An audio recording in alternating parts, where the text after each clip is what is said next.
Sekali lagi shalom. Di awal tahun 2021 ini masih berapa hari kita laluin. Saya ingin juga mengucapkan selamat tahun baru buat jemaat GTI Bukit Sautun di Sungai Liat dan juga jemaat GTI Bukit Sautun di Meruya, dimanapun berada di Jakarta. Selamat tahun baru, Tuhan Yesus memberkati. Melalui kesempatan ini juga saya dan istri mau minta maaf mungkin selama pelayanan kami di tahun 2020 dalam PPM maupun sekolah minggu ataupun youth, ada mungkin pelayanan kami yang tidak berkenan di hati Bapak Ibu Saudara semua. Kami minta maaf. Dan masuk tahun 2021 ini, mari kita sama-sama semangat melayani Tuhan, dan kita tetap mau menyenangkan hati Tuhan melalui hidup kita. Bapak Ibu Saudara yang kasih Tuhan, pagi hari ini saya ingin membawakan sharing tentang Paulus. Mungkin cerita ini udah nggak asing buat kita dan sudah banyak yang mendengarkan. Paulus yang dulu bernama Saulus, itu adalah seorang warga negara Roma. Saulus ini dibesarkan di Yerusalem dan dididik di bawah pimpinan Gamaliel. Saulus hidup di bawah hukum Taurat. Tetapi Saulus ini adalah seorang penganiaya, pembunuh murid Tuhan. Dia nggak segan menganiaya sampai membunuhnya, membinasakan. Bahkan sampai akhir hidupnya, akhirnya Tuhan memproses seorang Saulus ini menjadi Paulus. Proses yang dialami Saulus menjadi Paulus itu nggak mudah, saudara. Tapi Saulus mau mengambil kesempatan itu dan dia mau masuk dalam rencana Tuhan. Apa aja sih yang kira-kira kesempatan yang Paulus atau Saulus ini ambil sebelum menjadi Paulus? Kesempatan apa yang Saulus ambil? Yang pertama, kita akan melihat kesempatan mengambil keselamatan daripada Tuhan. Saulus ini sudah lama mendengar nama Tuhan Yesus yang bisa menyembuhkan. Saulus sudah mendengar nama Tuhan Yesus yang menyelamatkan, yang membangkitkan orang mati. Saulus ini tahu ceritanya. Tapi Saulus bukannya percaya, dia malah menyiksa para pengikut Tuhan. Dia malah membunuh, membinasakan para pengikut Tuhan. Di Galatia 1 ayat 13 dikatakan, sebab kamu telah mendengar tentang hidupku dahulu dalam agama Yahudi. Tanpa batas, aku menganiaya Allah, aku menganiaya jemaat Allah dan berusaha membinasakannya. Dikatakan dengan sadis Paulus itu menganiaya pengikut Tuhan. Bahkan seorang martir Stefanus mati dirajam, Saulus pun lihat live, dia menyaksikan live kematian seorang Stefanus. Jadi hati nuraninya itu bisa dikatakan sudah mati, saudara. Masa seorang dirajam sampai mati dia ikut menyaksikan? Ini bukan ayam, saudara, ini orang. Kalau ayam kita mungkin udah biasa menyaksikan ayam mati, ini orang. Saulus ikut menyaksikan live. Sebuah kisah di dalam kitab Kisah ayat 9, Kisah 9 ayat 1 dikatakan, berkobar-kobar hati Paulus untuk mengancam dan membunuh murid-murid Tuhan. Nah, ceritanya Paulus ini mau ke Damsyik.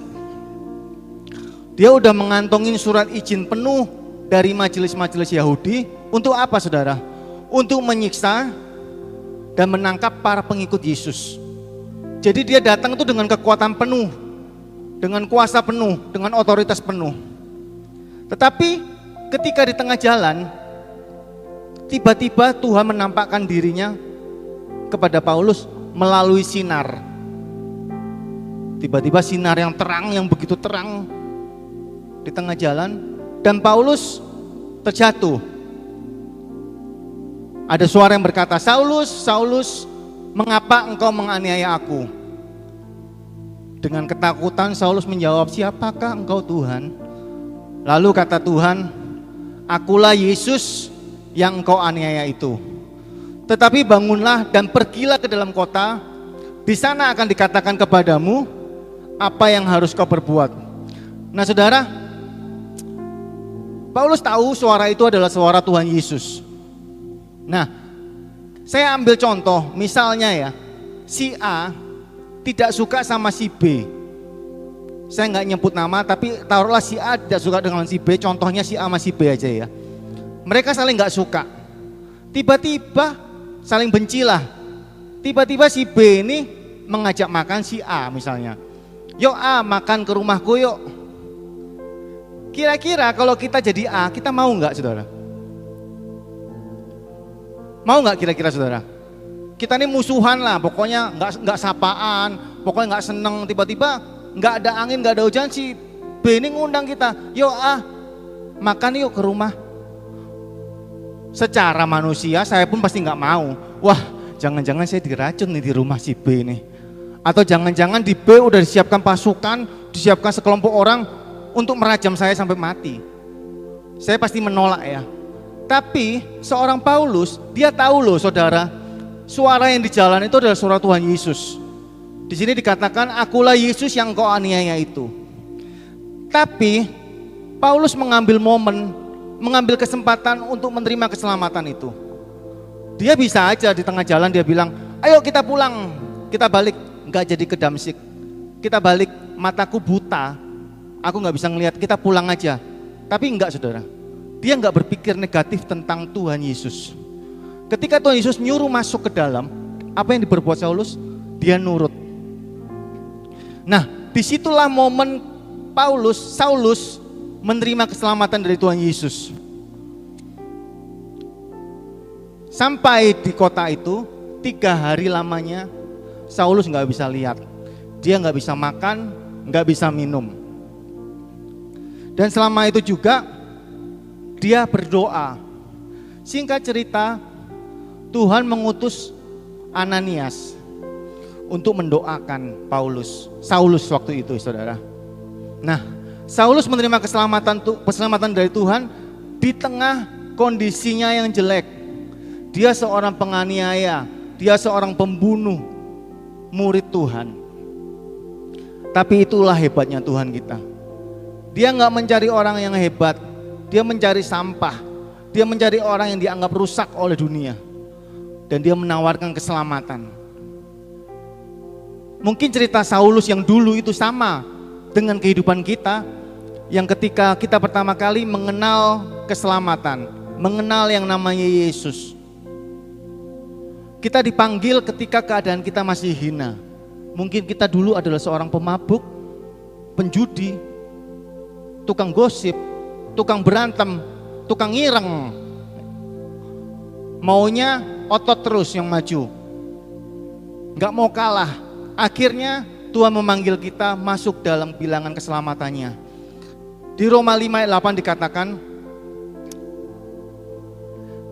"Akan tetapi Allah menunjukkan kasih-Nya kepada kita oleh karena Kristus telah mati untuk kita." Dikatakan di sini apa saudara? Ketika kita masih berdosa. Jadi ketika kita masih berdosa, Tuhan sudah memanggil kita untuk masuk dalam keselamatannya. Nah, setelah menerima keselamatan, Paulus apakah berhenti sampai di situ? Enggak saudara. Paulus mengambil kesempatan apa yang kedua? Kesempatan yang kedua yang Paulus ambil adalah kesempatan untuk lahir baru atau dibaptis dan melayani. Dikatakan di Kisah 9 ayat 17. Di sini dikatakan, "Lalu pergilah Ananias ke situ dan masuk ke rumah itu. Dia menumpangkan tangannya ke atas Saulus, katanya, 'Saulus saudaraku, Tuhan Yesus yang telah menampakkan diri kepadamu di jalan yang engkau lalui, telah menyuruh aku kepadamu supaya engkau dapat melihat lagi dan penuh dengan Roh Kudus.'" Kemudian di ayat ke-18 dikatakan, "Dan seketika itu juga seolah-olah selaput gugur dari matanya sehingga ia dapat melihat lagi." Lalu dikatakan di situ apa? Ia bangun lalu dibaptis. Ini Paulus mendapatkan kesempatan yang langka ya saudara ya. Jadi menerima keselamatan, dibaptis Roh Kudus, lalu langsung masuk dalam baptisan air. Di hari atau momen yang boleh dikatakan kurang lebih hampir bersamaan. Setelah itu di Kisah 9 ayat 19 dikatakan Paulus tinggal beberapa hari di Damsyik. Lalu kita lompat ke ayat 20. Di ayat ke-20 dikatakan, ketika itu juga ia memberitakan Yesus di rumah-rumah ibadat dan mengatakan bahwa Yesus adalah anak Allah. Tidak lama kemudian setelah pertobatan Paulus, dari bertobat, menerima Roh Kudus, dibaptis air, Paulus nggak ngambil waktu yang lama.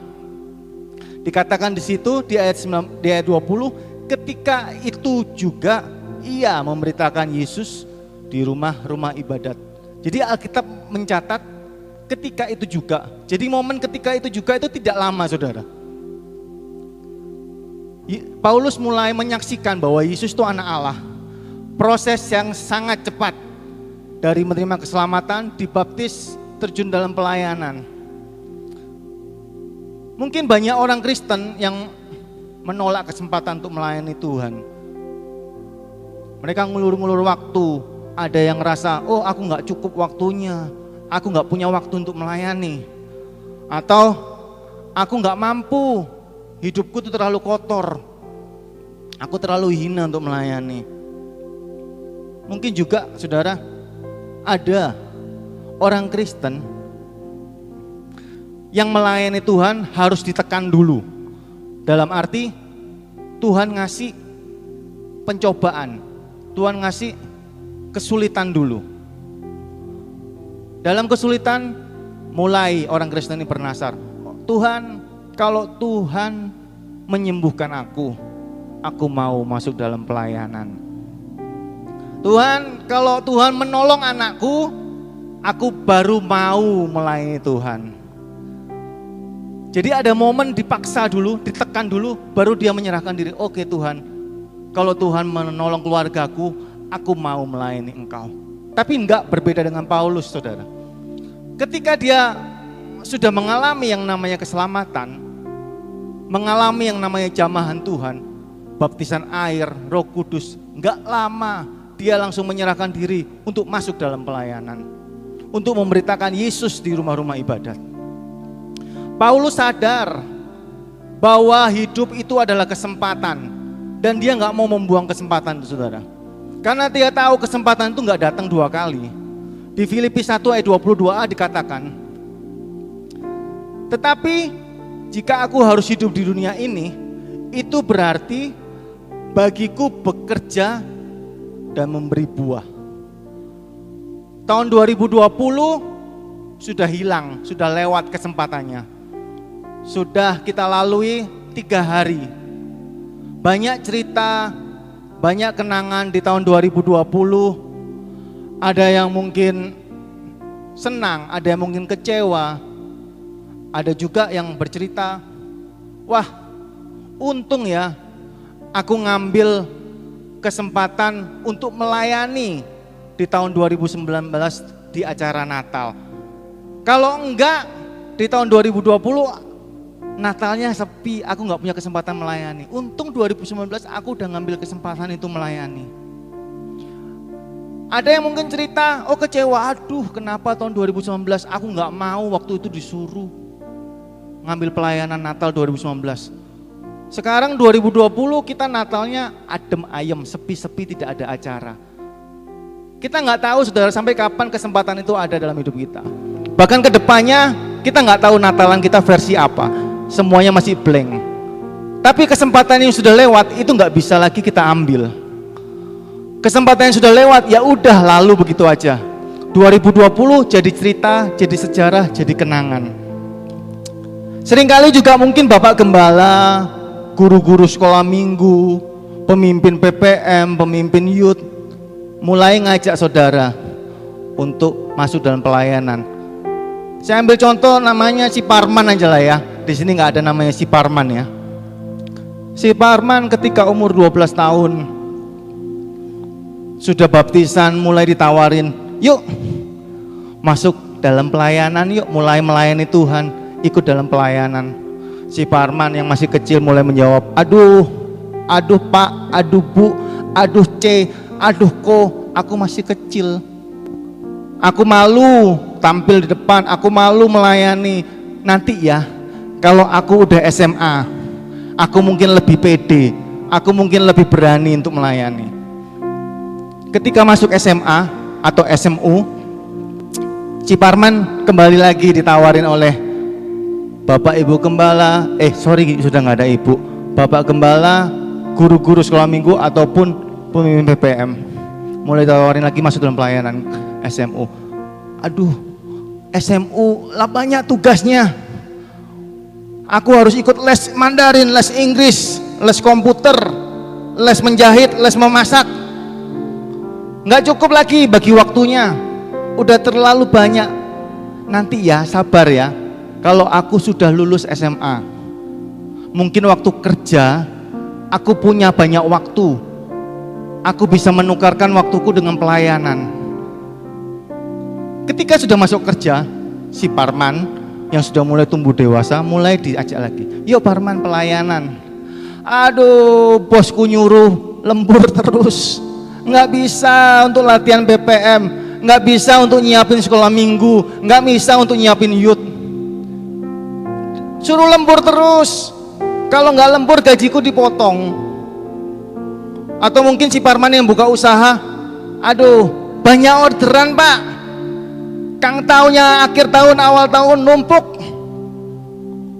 sayang kalau dilewatin, nggak bisa lagi melayani Tuhan. Nanti ya Pak ya, kalau aku udah merit, mungkin ada pembantu, ada yang membantu saya untuk hidup selama hari-hari, itu lebih membantu dan waktuku bisa banyak.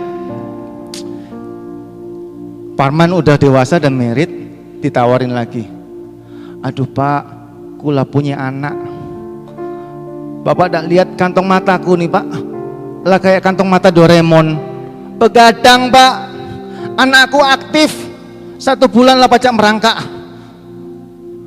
aktif Pak anakku Pak. Ketika mamanya tidurku yang jaga Pak, begadang Pak. Nanti Pak, kalau anakku udah gede, udah merit, aku mau masuk dalam pelayanan.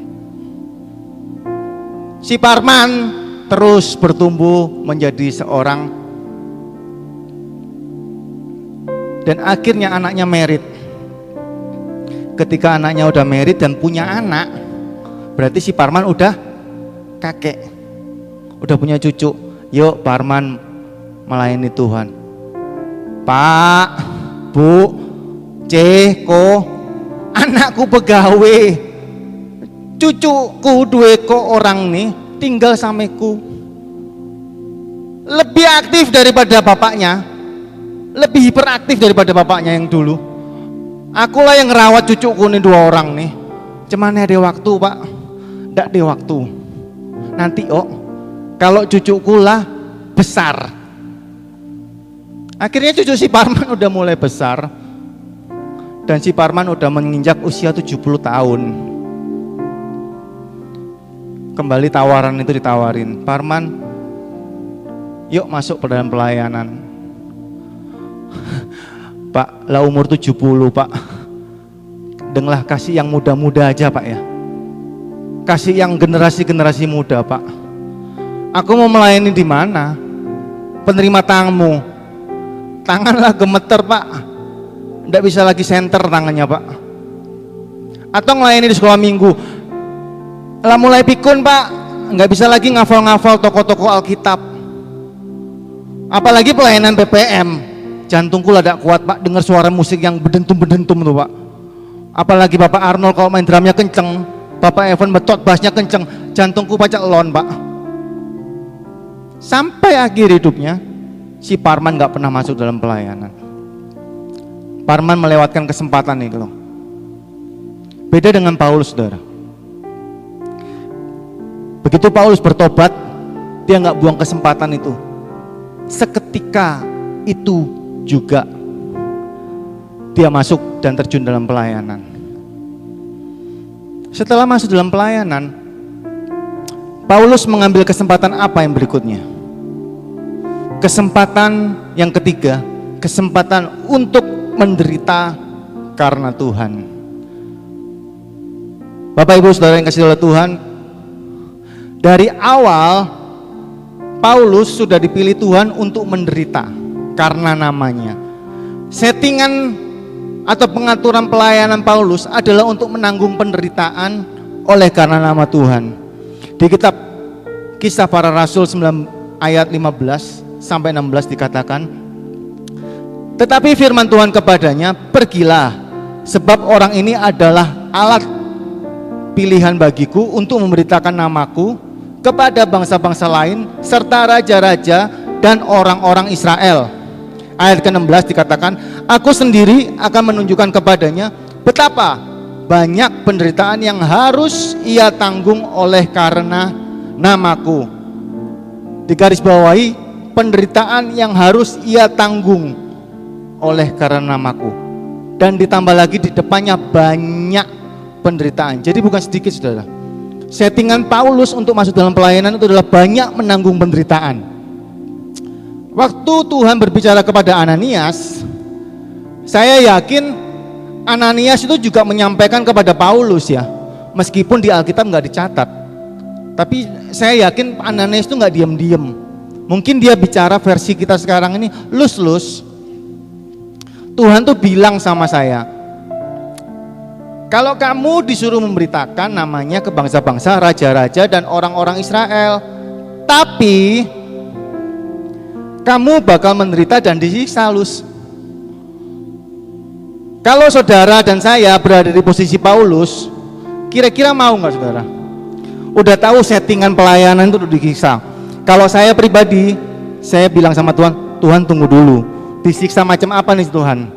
Kalau digebuk, punggungku inilah bungkuk saudara. Kalau digebuk makin bungkuk lagi Tuhan. Gimana ini? Saya pasti nolak saudara. Disiksa yang macam apa nih Tuhan? Saya mulai berpikir, tapi Paulus nggak berpikir itu. Paulus ikut dan masuk dan mengambil kesempatan yang Tuhan berikan.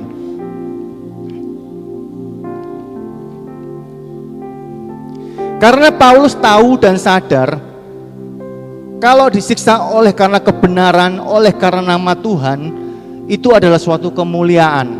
Dikatakan di 1 Petrus 4 ayat 14, berbahagialah kamu jika kamu dinista oleh karena nama Kristus, sebab roh kemuliaan yaitu roh Allah ada padamu.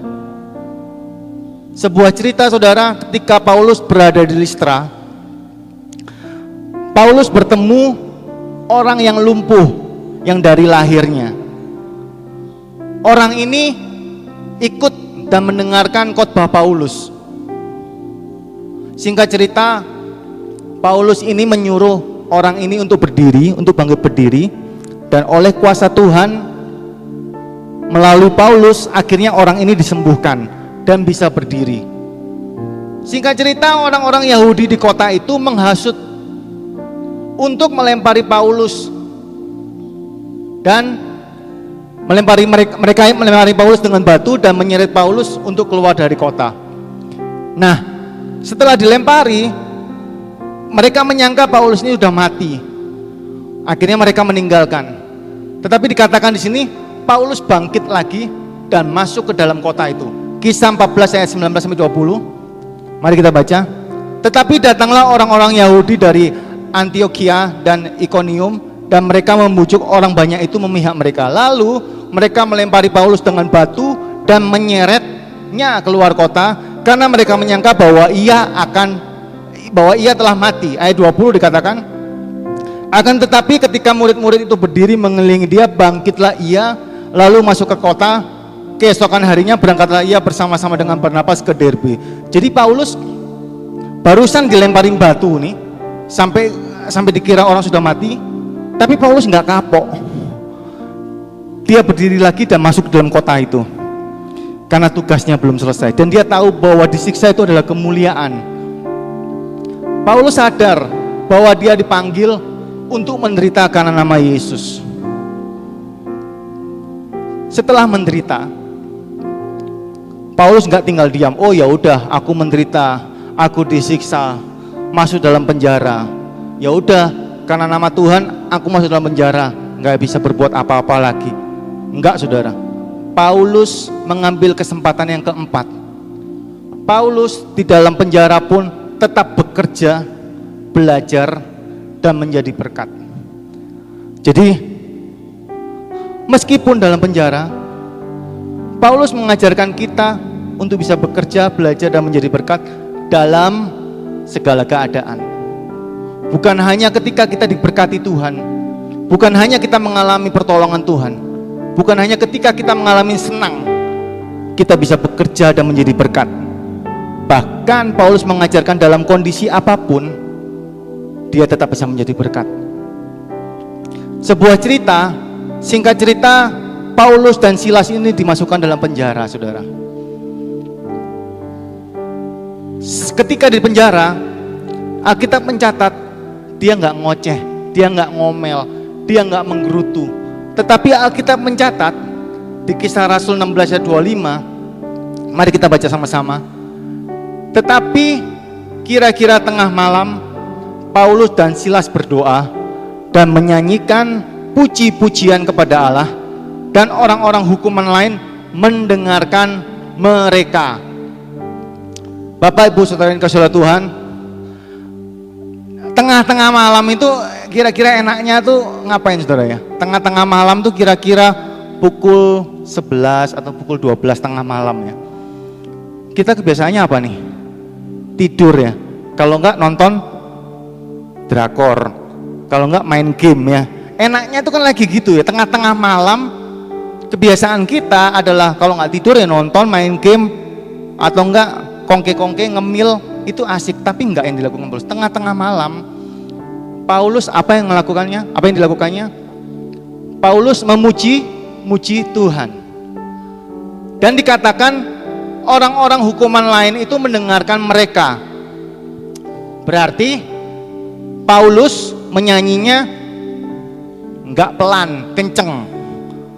Kadang orang Kristen kalau mau doa makan di restoran malu nih kan, tutup mata, pura-pura haleluya, amin. Biar apa? Biar nggak ketahuan orang, biar nggak dikatain, oh kamu orang Kristen ya. Apalagi pergi sama tongkrongan yang bukan Kristen. Tapi Paulus enggak, saudara. Di dalam penjara dia menyanyikan puji-pujian yang lantang, yang keras, sehingga orang-orang hukuman lain bisa mendengarkan. Dan anehnya di dalam penjara itu kan pasti bukan orang-orang baik ya. Nggak ada orang baik masuk penjara, pasti orang yang berbuat kesalahan, melakukan suatu pelanggaran dimasukkan penjara. Mereka itu pasti punya kebiasaan yang beringas, saudara, yang liar.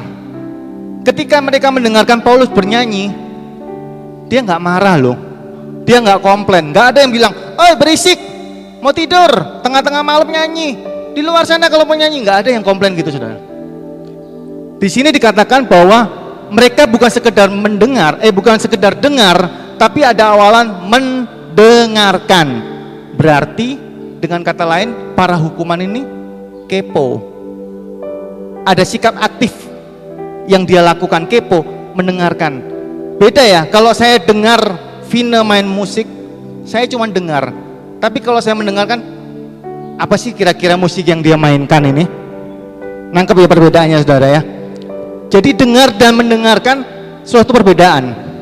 Di Alkitab dicatat, di kisah tadi dikatakan, dan orang-orang hukuman lain mendengarkan mereka bernyanyi.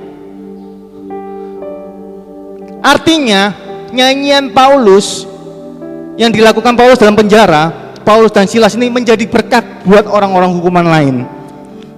Mungkin hadirat Tuhan menjamah dia, adem hatinya. Dia senang mendengar nyanyian pujian dari Paulus dan Silas. Kalau mungkin versi sekarang, Paulus dan Silas bernyanyinya mungkin begini, saudara. Ku yakin kau hadir di sini. Yuk sama-sama nyanyi.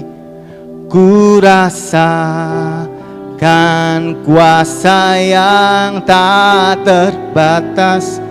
Ku yakin kau nyata di sini. Kemenangan terjadi di sini. Ku yakin Kau hadir di sini. Katakan, ku rasa kan kuasa yang tak terbatas. Ku yakin Kau nyata di sini. Kemenangan terjadi di sini. Ketika Paulus dan Silas menyanyikan lagu puji-pujian bagi Tuhan, Alkitab mencatat apa yang terjadi di Kisah 16 ayat 26. Akan tetapi terjadilah gempa bumi yang hebat, sehingga sendi-sendi penjara itu goyah, dan seketika itu juga terbukalah semua pintu dan terlepaslah belenggu mereka semua. Artinya bukan hanya Paulus saja yang terlepas, para tahanan lain juga terlepas. Bapak Ibu Saudara yang kasih Tuhan, seperti yang saya bilang tadi, orang yang dalam penjara itu adalah orang yang punya kesalahan, punya kejahatan di penjara. Ketika mereka punya kesempatan untuk lepas, mereka nggak pikir panjang. Udah terbuka, mereka kan kabur, lari, menyelamatkan diri masing-masing, sehingga nggak dihukum. Tapi apa yang terjadi di dalam penjara ini? Hati mereka tenang, mereka teduh, sikap-sikap liar mereka tidak ada, mereka bisa dikontrol. Terbukti dari mereka nggak kabur, saudara. Mereka tetap tinggal di situ. Tidak ada satupun yang mau kabur menyelamatkan diri. Nah, ketika kepala penjara di atas melihat, dia berpikir bahwa tahanannya lepas semua. Waduh, habislah riwayat saya. Kalau tahanan ini lepas semua, saya yang balik dihukum. Namun Paulus ini menjawab dari bawah dengan kencang.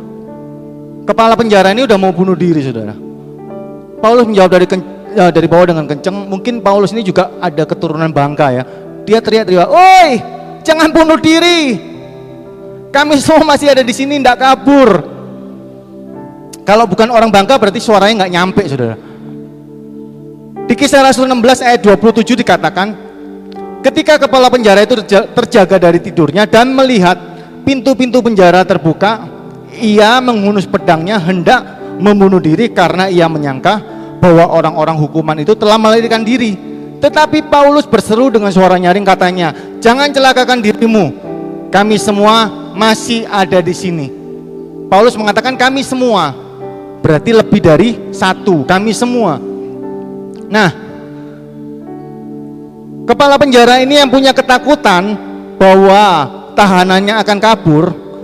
Setelah ketemu Paulus, di sini dikatakan pertanyaannya nggak nyambung, saudara. Di atas kan dikatakan dia ketakutan kalau tahanan itu lepas. Kalau logika kita berpikir dia ketakutan di atas, tahanannya lepas. Ketika sampai di bawah dia lihat kondisi, pertama kali yang ditanya apa? Ada yang kabur nggak? Semua lengkap nggak? Begitu ya kira-kira mungkin ya. Karena ketakutannya di atas, tahanannya di bawah hilang, lepas semua.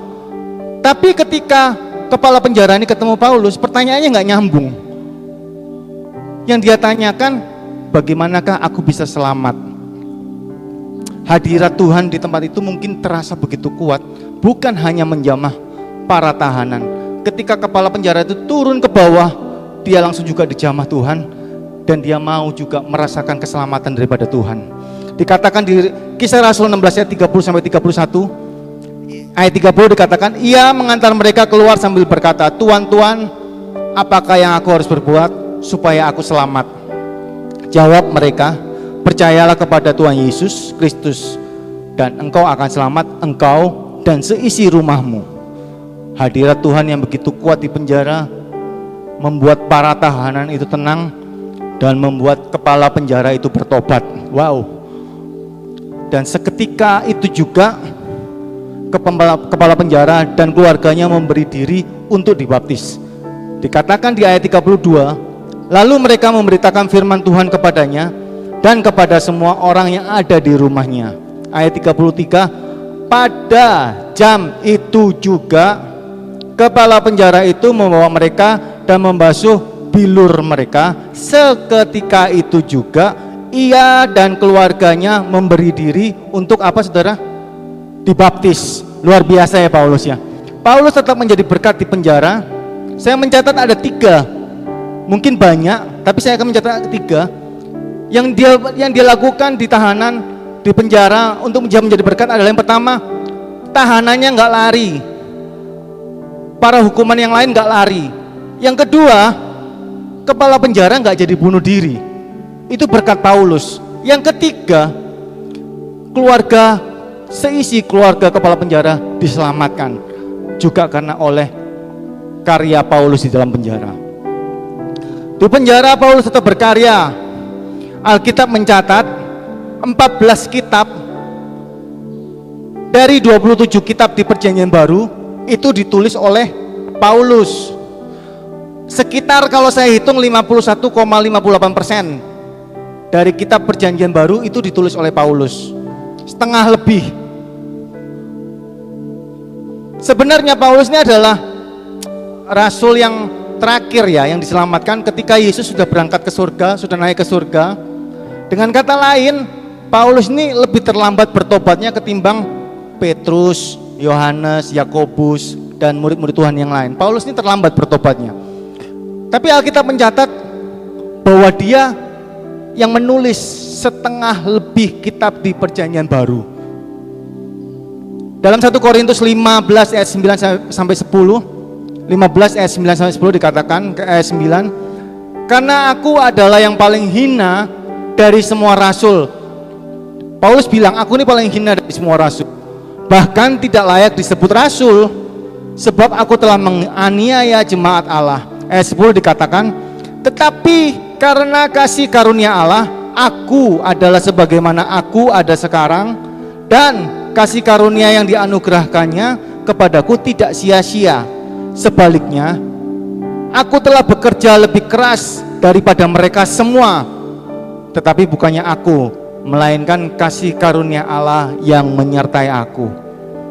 Keberhasilan Paulus menulis setengah lebih kitab di Perjanjian Baru bukan tidak ada kerja keras yang dia bayar. Di sini dikatakan dia bekerja lebih keras dari mereka semua. Paulus terus mau belajar sehingga mencatatkan diri sebagai seorang penulis kitab terbanyak di Perjanjian Baru. Bahkan beberapa kitabnya lahir ketika Paulus ada dalam penjara. Paulus menulis kitab itu, kitab Filipi, Kolose, Efesus, dan kitab-kitab lainnya dicatat dari dalam penjara. Setelah Paulus menjadi berkat, dia nggak tinggal diam. Dia nggak mau menyimpan kemampuannya yang Tuhan diberikan dalam hidupnya untuk dia sendiri. Dia nggak mau menjadi dia yang nonjol sendirian. Dia memuridkan. Kesempatan yang kelima yang Paulus ambil adalah kesempatan untuk memuridkan.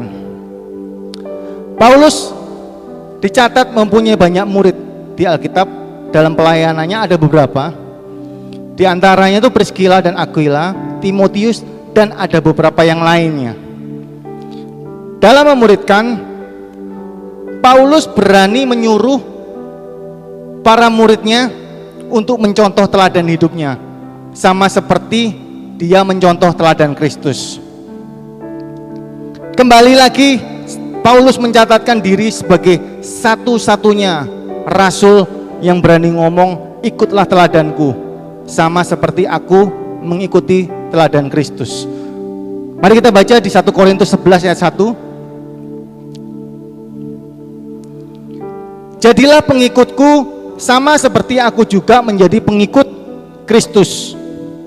Memuridkan versi Paulus adalah perbuatan dan perilaku lebih berdampak ketimbang hanya ucapan. Perilaku kita, contoh dan teladan hidup kita lebih berdampak ketimbang kita ngomong. Bapak Ibu Saudara yang kasih Tuhan, generasi ini butuh contoh, generasi ini butuh teladan, bukan hanya sekedar ucapan. Ketika kita sebagai orang tua, Kita harus memberi contoh dan teladan buat generasi kita, yaitu anak-anak kita. Generasi mendatang yang akan meneruskan pelayanan, yang akan meneruskan keluarga kita. Bagaimana kita bisa mengharap mereka, contoh ya saudara ya, bagaimana kita bisa mengharap dia tidak ngerokok kalau sementara ayahnya merokok. Ada beberapa contoh di teman saya, dia ngomong, awas kah sampai ngerokok, tapi sambil ngomongnya ngebul-ngebul, awas kah sampai ngerokok, kok gantung kah, tapi ngerokok bapaknya. Gimana mau ngasih contoh kalau anaknya nggak boleh ngerokok sementara bapaknya juga ngerokok? Anaknya mungkin nggak punya kemampuan untuk membantah, tapi dalam hati dia bilang papa aja ngerokok. Atau gimana kita mau ngasih contoh teladan ke anak-anak kita bahwa kita harus rajin ibadah, harus rajin pelayanan, harus rajin baca Alkitab, sementara kita enggak. Saya bukan lagi nyindir atau menyinggung seseorang, tetapi jika firman ini berbicara dalam hidup kita, berarti kita masih dikasihi oleh Tuhan Yesus, berarti kita masih disayang Tuhan Yesus, dan Tuhan mau setiap kita untuk berubah. Terkadang orang tua lebih takut kalau anaknya nggak naik kelas ketimbang anaknya nggak ibadah online ataupun offline. Orang tua lebih takut kalau anaknya nggak ngumpulin tugas sekolah. Orang tua lebih takut kalau anaknya nggak punya kuota daripada anaknya nggak baca Alkitab. Orang tua lebih takut HP-nya rusak daripada anaknya bergaul dengan pergaulan yang rusak. Saya beberapa hari ini waktu liburan mengajarin Chelsea kerja. Mungkin ada beberapa orang menganggap eksploitasi anak kecil diajarin kerja, diperas tenaganya. Tapi bukan itu yang saya harapkan dari Chelsea.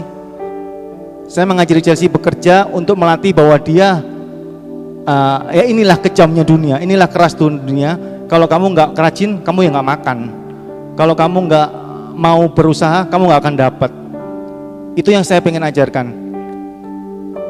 Ketika Chelsea diajarin itu, dia mau respon.